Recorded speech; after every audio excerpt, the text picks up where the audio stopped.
Good afternoon, dear students, and welcome to the second lecture of Entrepreneurship Development SY BBA Semester 3. I, Professor Shaurya Shah, welcome all of you, for digital platform learning. Dear students, as you saw in the first lecture, we discussed the syllabus of Entrepreneurship Development Semester 3 subject, and we also saw the concept of entrepreneurship, the traits or the features needed to become an entrepreneur. Now today we will be starting with the first chapter of your syllabus. These things we all discussed in the previous lectures. So today I'll be starting with the very first part of your chapter, entrepreneurial management, that is having 20% weightage. The topic which we are going to start today is your forms of business organization. Now, various forms of business organization you must have studied at your school level also, and you are aware of that organizations also. So today what we are going to do is we will be in detail discussing each and every form of business and do a comparison of them. What you need to do is you need to study each and every form, the meaning of that, the merits, demerits of each and every form of business organization. So I hope each and every student is ready with it. Fine. We'll be starting with the very first form of organization, that is sole proprietorship. Now many of you must be aware, the word itself says sole proprietorship, sole, only one person. So what does a sole proprietor means? A sole trader is a person who carries on business exclusively on his own account and his own risk. If I am an individual, I am the owner. I will start my own business with my own capital and with my own risk. Whatever I will gain, it's for me. Whatever I will lose, it's for me. So that is, proprietor is basically termed as owner in layman's language. So sole proprietorship is the single person having ownership over the business.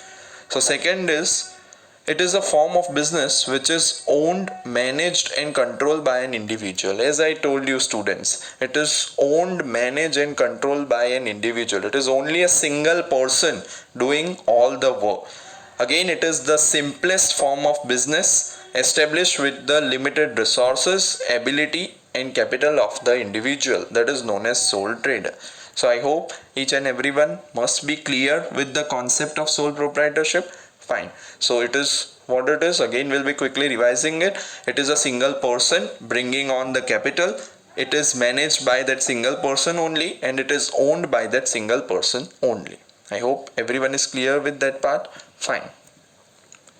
Now starting with the features of sole proprietorship. What do you mean by sole proprietorship? We all know now. What are the characteristics of sole proprietorship? Again, it is a single ownership. We all know there is no separate entity, right? So in sole proprietorship concept, the owner is different and the business is different, right? So all these things which we saw particularly in partnership and company features, but in here sole proprietorship, the owner is same and the business entity is also same. Both file a same return. So there is no separate entity, which we particularly see in partnership and company. Capital is also limited and it is brought by the owner itself.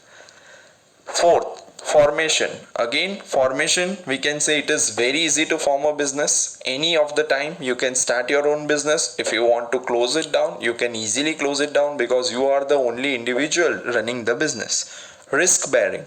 Only a single owner do the risk bearing in the entire business. If you gain the profit also, it is your own profit. If you do loss also, it is your loss. Next is unlimited liability.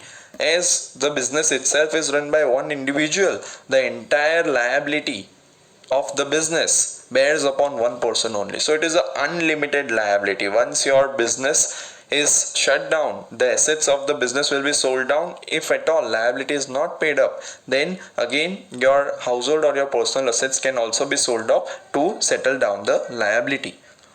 Next is students management and control. Each and every management of every activity in the business is done by the single person, and control is also in the hands of single person. Continuity. Again, business goes on and on till the individual is there. Once the business or the individual is not present or anything happens to that individual, then the business may be handed over to any of the family members or relatives, or the business will shut down. So we cannot say that it is having a perpetual existence, that it will long forever. No, it is having a continuity of business. Every day it will go on, but if any circumstances happen, then the business will be shut it down. I hope everyone is clear with the features of sole proprietorship. Fine. Moving on to the merits of sole proprietorship. As we all saw in the characteristics, the very first is your ease of formation and closure.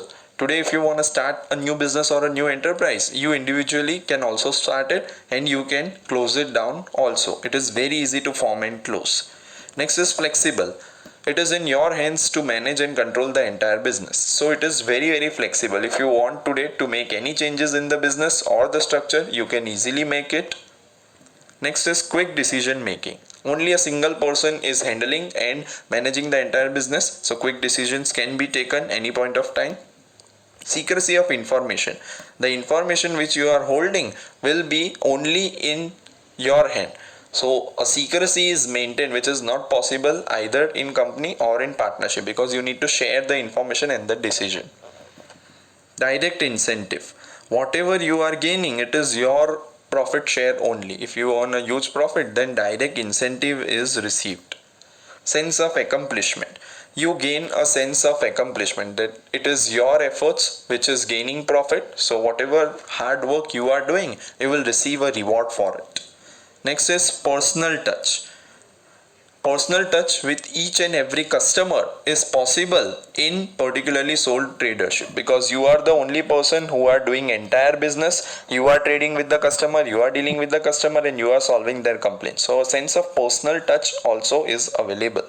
Low overhead cost.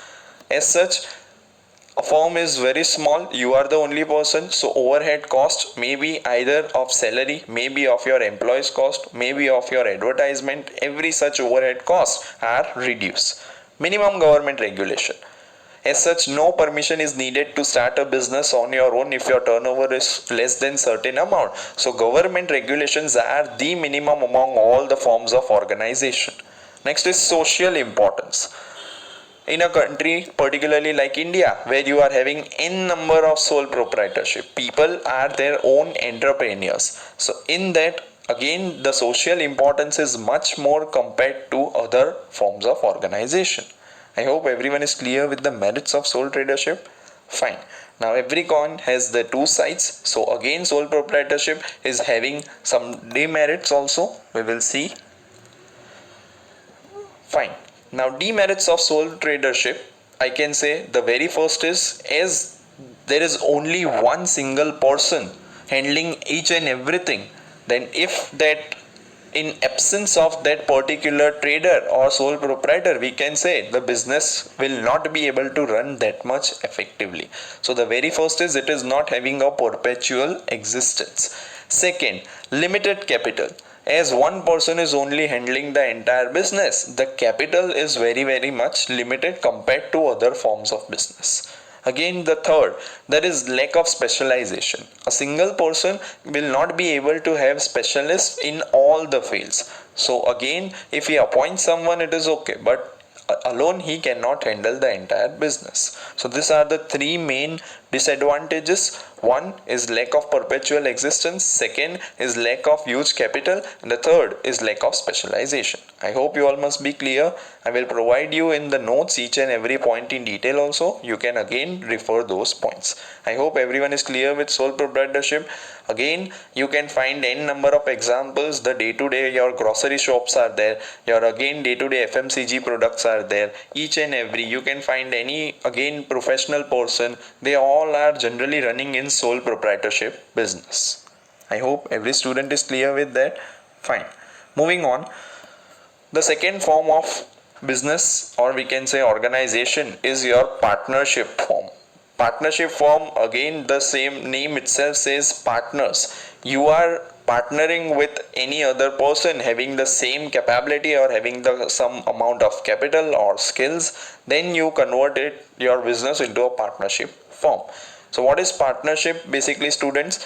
Partnership may be defined as the relation between persons who agree to share the profits of business carried on by all or any one of them acting for all. What is partnership, students? Partnership is a relation between persons who agree to share the profit. Suppose you today want to earn profit, I today also want to earn profit. We will partner ourselves with skills, with a business idea. We will invest our capital and we will share the profit or loss of a business. It may be either carried on by me or you or any one of us, right? So what is partnership? Partnership is a relation between persons who agree to share the profits of a business carried on by all or any of them acting for all. So I hope everyone is clear with the meaning of partnership. Okay, now partnership includes all these features. They are the prerequisite for starting a partnership firm. You can see there is a teamwork is needed between all the partners. A trust is needed because you are joining hands with some another person. Collaboration, efficiency is also needed. Then business, of course, for business we are starting. Communication should be very efficient between all the partners, and there should be a valid plan. I hope it is clear, everyone. Okay. Now, what are the features of partnership firm? Partnership firm, because as the name itself says, sole trader, so there is only one. Partnership itself says there should be more than two members, right? If we two are there or more than two members can jointly start a business, that is known as partnership. The business should be for a lawful purpose. You cannot start a business which is again unlawful or which is not permitted by the government. So partnership firm should be always started with a lawful purpose. Risk bearing and sharing of profit. Now risk bearing and sharing of profit are pre-decided when you start a partnership firm. Suppose today we are starting a partnership firm, then we will in advance decide how much profit we are going to share, how much risk we are going to share, and we will decide how much capital we are investing in the business. Mutual agency. It is a kind of agency, mutually cooperated with each other, mutually decided to run a business, who will perform which activity and in proper channel. So all these things are included in mutual agency. Unlimited liability. Again, same like your sole proprietorship, partnership is also having a feature of unlimited liability. Each and every partner is having unlimited liability. Again, same like that, once all the assets or the capital of the partnership firm is exhausted, even if liability is not paid, then they have to pay it from their personal assets or personal property. That is the main feature of unlimited liability. Restriction on transfer of share. Right, there is a restriction on transfer of shares, dear. If there are more partners and if any one partner is deceased or he wants to remove the thing from the business, right, then either they have the option that he can again dissolve the entire firm or he can take it from the business, his own capital and his own investment. There is a restriction. He cannot transfer his share to some another person, right? It is not like in company that one person sells the share to another person. Agreement. There is an agreement known as partnership deed, which is again entered into by all the partners so that a clarity is there regarding rules and regulations and policy of running the partnership firm. I hope everyone is clear with the features of partnership firm. Fine. Again, has two or more members, lawful business, risk bearing and sharing of profit, mutual agency, unlimited liability, restriction on transfer of shares, and agreement. So I hope everyone is clear with these 7 points. The meaning of partnership: when two or more persons come together to start a business with the objective of sharing profit is known as partnership firm. Now the next thing is your merits of partnership. Now merits of partnership are derived from the disadvantages of sole proprietorship. It is a win-win situation, right? As you can see in the image, the very first is it is ease of formation and closure. Again, like your sole proprietorship, Partnership firm can be again registered according to Indian Partnership Act 1932. It can be easily formed and it can be easily closed down whenever necessary. Second is large financial resources in compared to sole proprietorship. In sole proprietorship, only a single person contributes in capital. But when you are in partnership firm, more than two persons are bringing on their own capital. So there is a large financial resources which you can utilize in business to earn more profit. Better management. As such, more than one persons are there. You can specialize the persons who are again expert in their fields, and you can start a partnership firm so that a better management is achieved. Better decision making. It is always better thing to consult others and then take a decision. So when you consult others, the specialize in their field, and you start a partnership firm, and then you decide, evaluate each and every alternative and opportunity, then there is a chance of better decision making. Sharing of risk. Again, the risk entirely is shared by an individual in sole proprietorship business. But when you are into your partnership firm business, each and every partner shares the risk. So there again we can say the loss of risk is reduced. Secrecy. Secrecy is maintained. Again we can say it is maintained between all the partners. Suppose there are partners 3, 4, 5. The secrecy is maintained among all these partners only. It is not again spread up as it is in form of company. We will see each and every form of business in comparative analysis also. This is individually we need to know the concepts. Flexibility. Again, partnership firm is flexible. You partners as a owner of the firm are running the entire business. If any threat happens or if any opportunity comes, you can change your organization or your firm according to the current situation. So it is also flexible thing. Impact of unlimited liability. Your impact of unlimited liability is reduced to a certain extent. More the number of partners, lesser the number of liability which you are incurring will be reducing.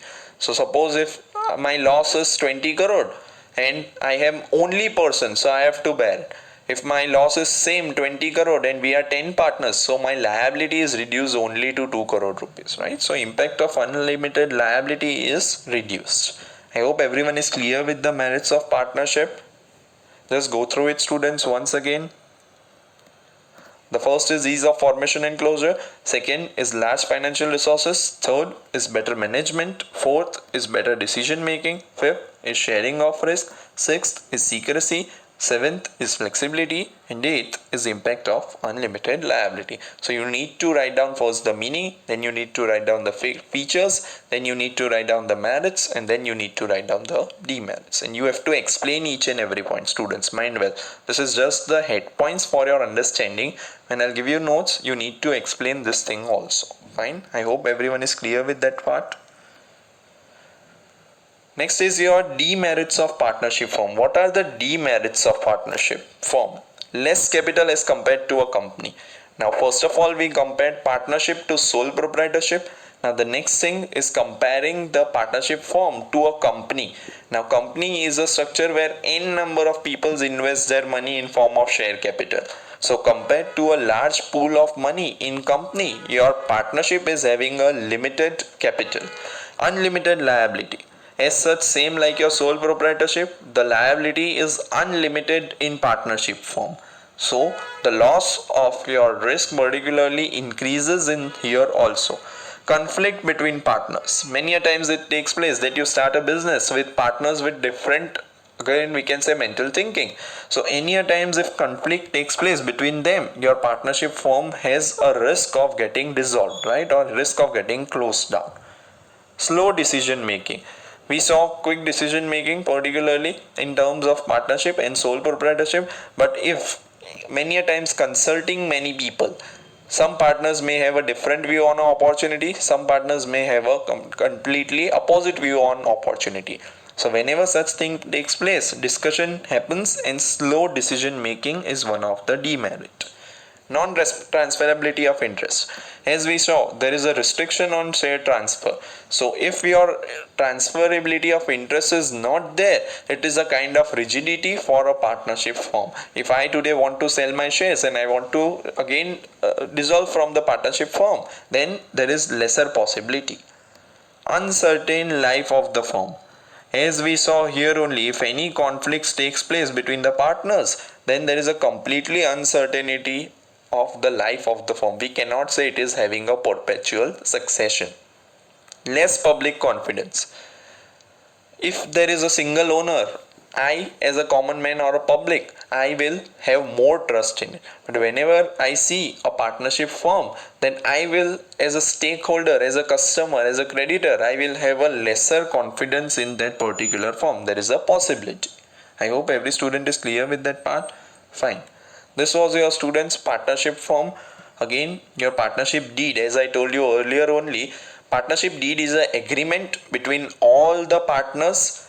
It is basically a written agreement. It contains several clauses regarding the name and address of the partners, nature of business, capital profit sharing ratio, etc.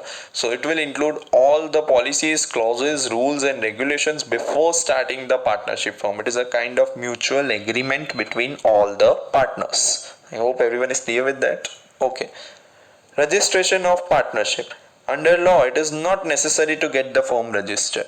But if you registered the firm, then it will be registered with the registrar of firms of the relevant state according to Indian Partnership Act 1932. So it is not again mandatory, same like your sole proprietorship, to register your business. Now I hope everyone must be clear with the concept of sole proprietorship and with the concept of partnership. So moving ahead, the next concept is your concept of corporation or company form, right? Company, as you all must be aware, every day we use this term. Following company has done this much in the market. Following company has given the results out of the stock market. So what do you mean by company, students? From the limitations of sole proprietorship arose partnership. From the limitations of partnership, there came a new form called company. A company is also commonly known as a joint stock company or a corporation. So here, what do you mean by company? Company is basically a separate legal entity created by the share capital which is received from a n number of peoples. The management is different from ownership. So we will understand the concept of company with the following features. First is artificial person. A company is an artificial person created by law, right? There is a Indian Companies Act 2013 according to which you can register your company. It is an artificial person. Suppose today we established one company called XYZ Limited. So it also have all the rights as a living individual. Just the thing is, it is an artificial person. A company can again own the property. A company can again file a case against any other competent party. A company is having a right to purchase and sell the property. So all these things are created under law. That is why it is also known as artificial person, who can again do the function as per a living being.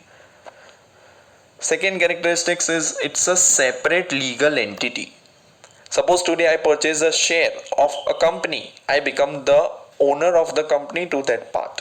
But it is a separate legal entity, right? The owners are different and the company is a different person. In partnership, we saw that owners and partners in business are different. In sole trader, we saw that it is not a separate legal entity. The business and the owners are same. So here it is a separate legal identity. Next is it is a perpetual existence.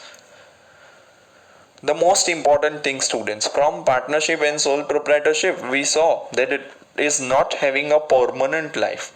Now, once a company is established, whether the promoters or the founders of the company exist or not, the company will exist till lifetime. Till it is not liquidated, the company will go on and on for years. Next is limited liability. You become the owner of the company by purchasing the share of the company. Now, when you purchase the share, your liability is limited only up to the extent of the money which you have invested in the company. Both the sole traders and partnership had limitations of unlimited liability. So here it is limited liability. Next is control and management. Now when you are having control and management in company form, everything is done by a person called board of directors. It is a group of people which is appointed by the shareholders on behalf to have and manage the company. Separate property. As I told you, as the company is an artificial person created by law, they can have their separate property on their name also. Common seal. Common seal is a stamp or the name of the company which is put up on every document, maybe it the bills of the company, maybe it on the shares of the company. So there is a common seal, is a common stamp in the name of the company. Risk bearing. Again, as there are n number of shareholders in the company, the risk bearing becomes very much essential because the company is working on a huge scale. So the risk which is having is divided among n number of people, each and every shareholder. So the risk which we are having in sole trader, so the risk which we are having in partnership is divided among various parties. I hope everyone is clear with this 8 points of features of company. Okay, moving ahead. The merits of joint stock company. The very first is, as we discussed, there are huge number of members. Suppose if I say in private company, the minimum are, we can say 2 and the maximum are 200 persons. In a public company, minimum members are 7 and maximum are unlimited. So there is a vast financial resources, huge amount of financial resources are pulled up and then the business is started. So there is no limitation of capital. Second is limited liability. Each and every shareholder is having a limited liability only up to the extent of the shares which they have purchased. Suppose I have purchased the share of 100 rupees face value, my liability is limited only up to 100 rupees, right? So limited liability is one of the very much big advantage of joint stock company. Perpetual existence. As I told you, once the founder of the company or the promoters of the company have started the business, the functions of the company will perform for years long until it is liquidated. So it is having a perpetual, that is permanent existence. Next is professional management.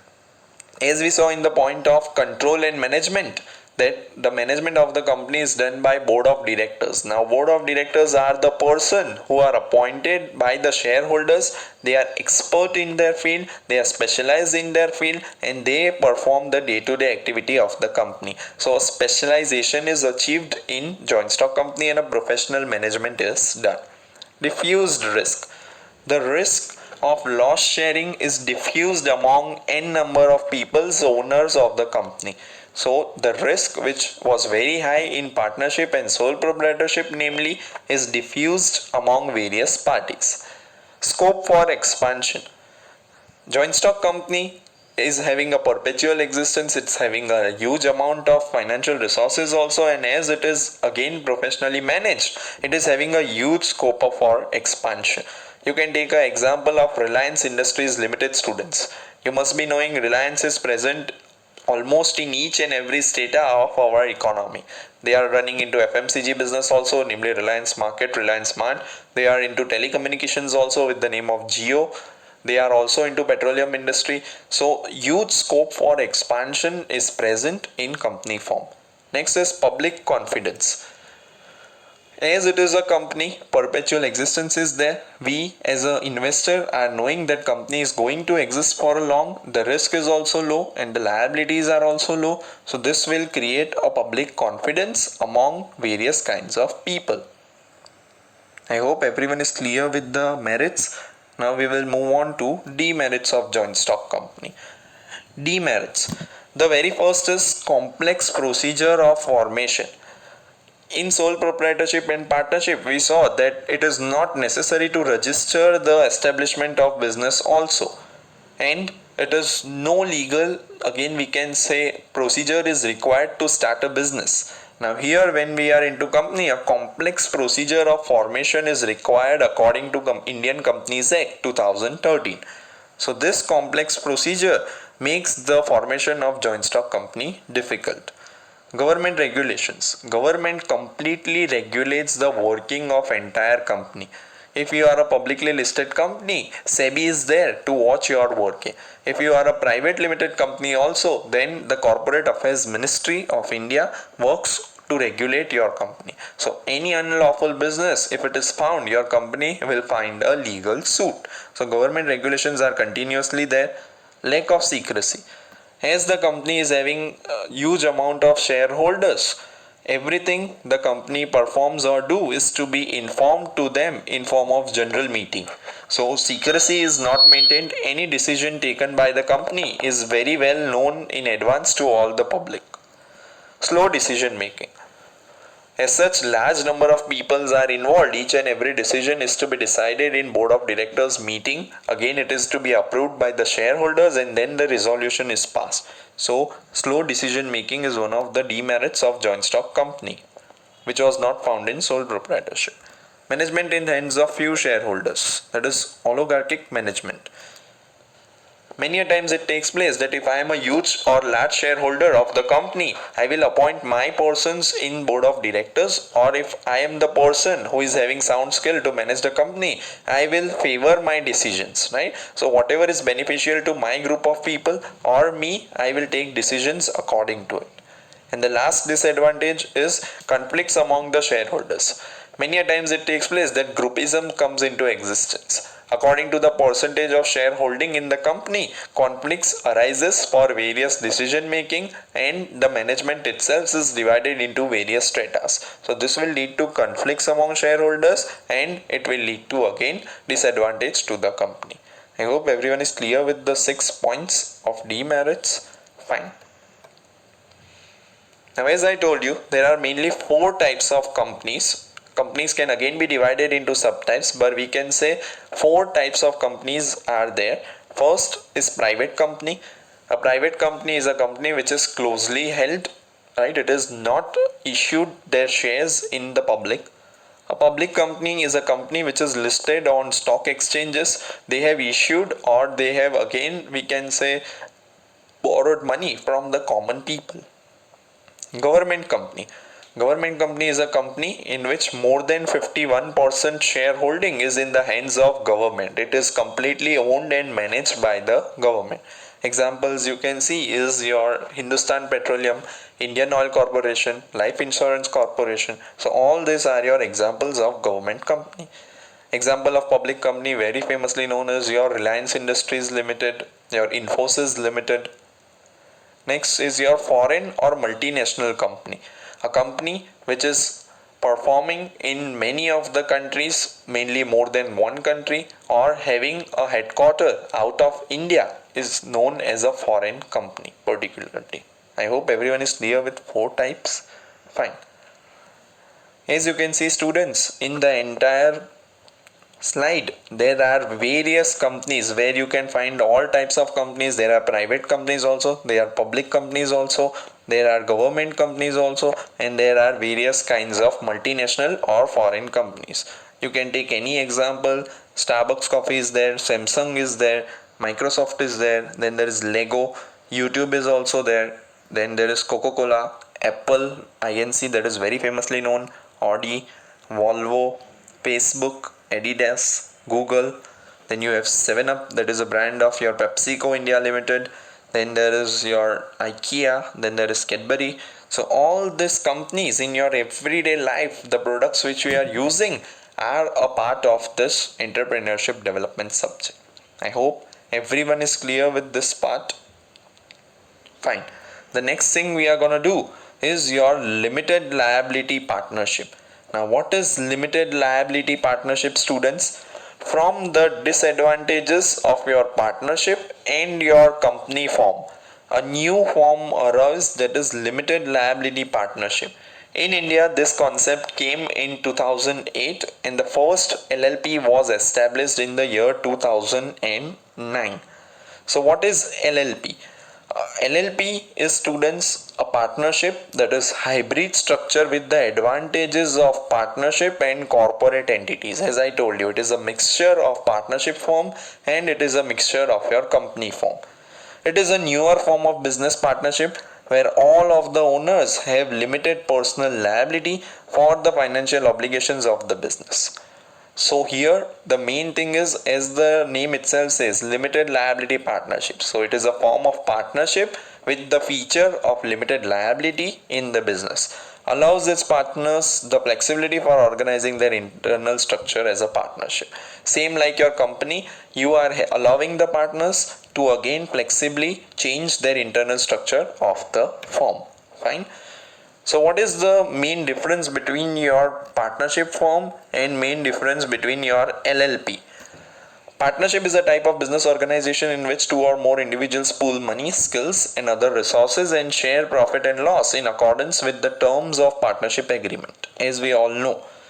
What is LLP? LLP, in which all partners have limited liability, have some elements as partnership and corporation, although one partner is not responsible for misconduct of other.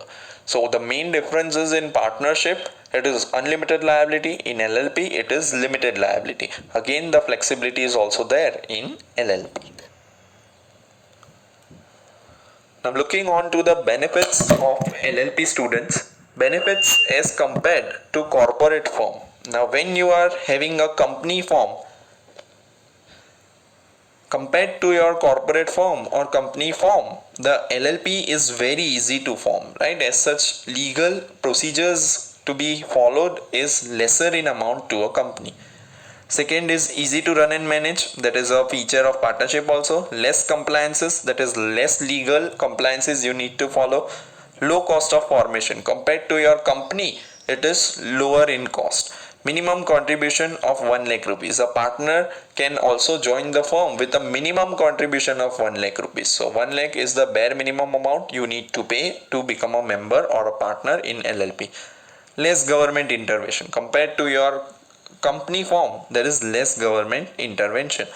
Less requirement as to maintenance of statutory records, right? In a company compulsory you need to maintain the statutory records, but here there is a lesser requirement. No dividend distribution tax. Again, every company whenever they pay the dividend distribution tax is to be paid. Now it is again amended by the government of India, the finance minister, but here also no DDT is to be paid. Easy to withdraw the profit and capital. In company form, it is not easy to withdraw your capital in form of shares once it is formed. But here it is easy. They can distribute the remuneration to the partners also, right? Again, easy form. Easy to exit and wind up. Whenever you want to close the firm, it is same like your partnership only. You can close your LLP and you can exit from the entire business. I hope everyone is clear with the benefits. Now second part is your benefits as compared to a partnership firm, students. Now just now we saw the benefits compared to a company. If it is a company and if it is a LLP, what are the benefits? Now here if it is a partnership firm, if it is a LLP, what are the benefits? Highest number of partners up to 200. If it is a LLP, then you can have the feature of private companies where maximum members are 200. Limited liabilities of partners, except in case of fraud or where the number of designated partners is reduced to 1 and LLP continues for 6, right? So the limited liability of the partners is the main feature or the crux of this concept. No liability for wrongful act of other partner, right? Just now we saw that in partnership, if any one partner also commit any fraud or any loss, then everyone has to bear. But here in LLP, if any wrongful act is done by other partner, I do not need to follow this liability. Less exposure to personal assets of the partner. As such, the liability is limited. My personal assets or again we can say personal liability is not up to that much. Easy registration. LLP is again registered according to the acts of the government, but the registration compared to your company is much more easier than of your corporate form. I hope everyone is clear, students, with this limited liability partnership. Fine. So what we have done, students, in today's lecture is your forms of business. We saw sole proprietorship. We saw the meaning of sole proprietorship, the merits, the demerits of sole proprietorship. Then we saw partnership. Partnership again meaning, the partnership deed. We saw merits and demerits, and then we saw corporate form and LLP. Now what you need to do is again go through the entire points for each and every firm. In the next lecture, we will be continuing with the comparison between all the four organizations. That is again a very much important thing. If you know the concepts clearly, then you will be able to distinguish around 14 to 15 points among various forms of business. And then we will be starting with the important part of the chapter, that is franchising. You need to do in detail what do you mean by franchising and what are the concepts regarding your franchising. I hope every student is clear with that part. See you in the next lecture, all of you. Thank you for your attention. This is Professor Shaurya Shah, SYBBA Semester 3 Entrepreneurship Development Lecture 2. Thank you everyone. See you in the next lecture.